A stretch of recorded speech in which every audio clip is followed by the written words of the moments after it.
Et bon voilà, et là maintenant c'est l'actu ou l'actualité dans la zone. Et voilà, c'est un plaisir de recevoir Monsieur Didi Mastaki, qui est reporter, qui est journaliste, qui est également directeur de programme chez MTTZ TV. Didi, bonjour.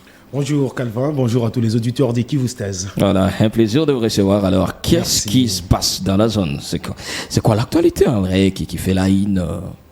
Eh bien, actuellement, dans la zone, je partirai tout d'abord de la République démocratique du Congo. Tout ce qui fait la une de l'actualité, c'est d'abord l'organisation des élections en RDC, avec la révision des fichiers électoraux qui a pris sa fin ici récemment. Mais également, il y a la loi portant sur la répartition des sièges qui est en train de faire un tollé dans la sphère politique congolaise. Avec certains qui sont pour la loi proposée par l'Assemblée nationale et d'autres qui sont contre. Et d'ailleurs, pour les cas échéants, c'est pas plus loin qu'hier, dans une plénière où les sénateurs membres du FCC, Front commun du Congo, bien sûr une plateforme de l'opposition qui est chapeautée par Joseph Kabila Kabange, ont claqué la porte du Sénat pour montrer les ras-le-bol et contester bien sûr tout ce qui se passe dans l'organisation de ces élections. Et pour eux, ils parlent tout d'abord d'une CENI non consensuelle, donc qui ne fait pas la participation de toutes les parties prenantes. Ils évoquent également ce qu'ils appellent bien sûr la préparation d'une fraude électorale qui est en train de frapper à la porte à côté des marques de transparence. Mais également des marques de sérieux dans l'organisation des élections. On n'a pas encore démarré les élections, mais il y a déjà de problèmes côté CENI. Oui, il y a des problèmes, on ne dirait pas côté CENI, mais ce sont des problèmes qui sont évoqués par les politiciens eux-mêmes, donc les politiciens membres de l'opposition, qui trouvent que les élections ont déjà été gagnées d'avance par un certain camp. Ah bon, voilà. Alors, à part cette actualité, il y a une autre actualité qui fait la haine. Oui, l'autre actualité qui fait la haine, c'est également cette présence à Goma du ministre de la Défense, Jean-Pierre Bemba Gombo, qui est arrivé, comme vous le savez bien, à Goma. C'était hier également.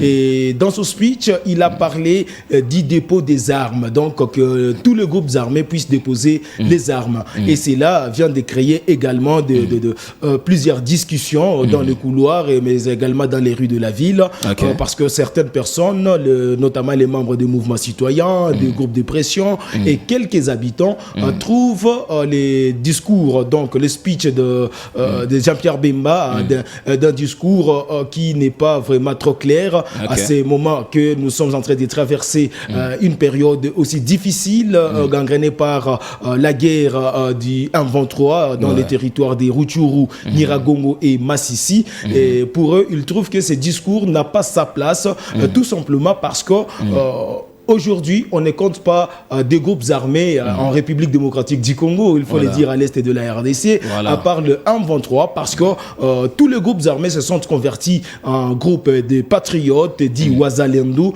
et qui ont pris les armes dans les soucis d'aider la République démocratique du Congo à sortir du gouffre sécuritaire dans lequel il se trouve aujourd'hui. Donc ils ont trouvé que c'est impossible de déposer les armes.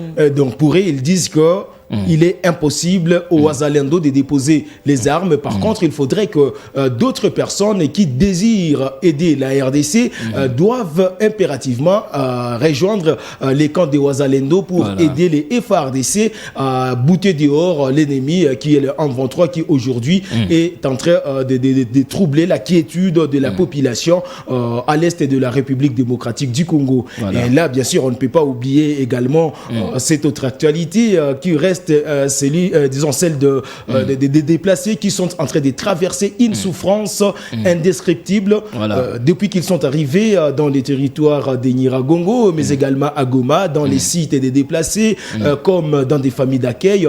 Ils vivent sans aucune assistance humanitaire.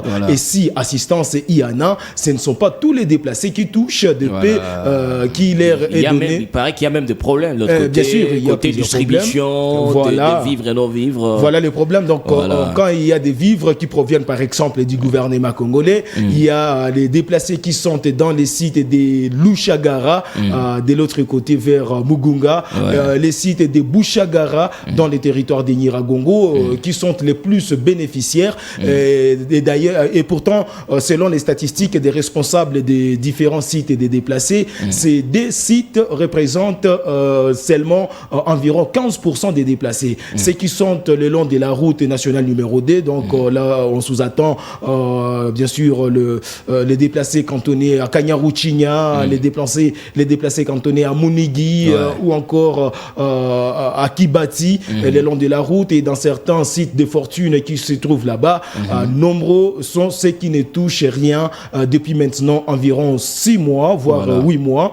Et les enfants également qui n'ont pas accès à l'éducation. Nous sommes à la fin de l'année scolaire. Ils n'ont jamais été à l'école, alors que pour eux, ils s'attendaient à ce que le gouvernement congolais puisse mettre en place un plan d'urgence pour essayer d'encadrer ces enfants qui aujourd'hui sont à la merci de tous les dangers, la délinquance. Ils se sont déguisés enfants de la rue pour chercher à trouver de quoi se nourrir. Donc c'est un calvaire immense que ces déplacés sont en train de traverser de l'autre côté dans les territoires des Nyiragongo, Calvin. Et voilà.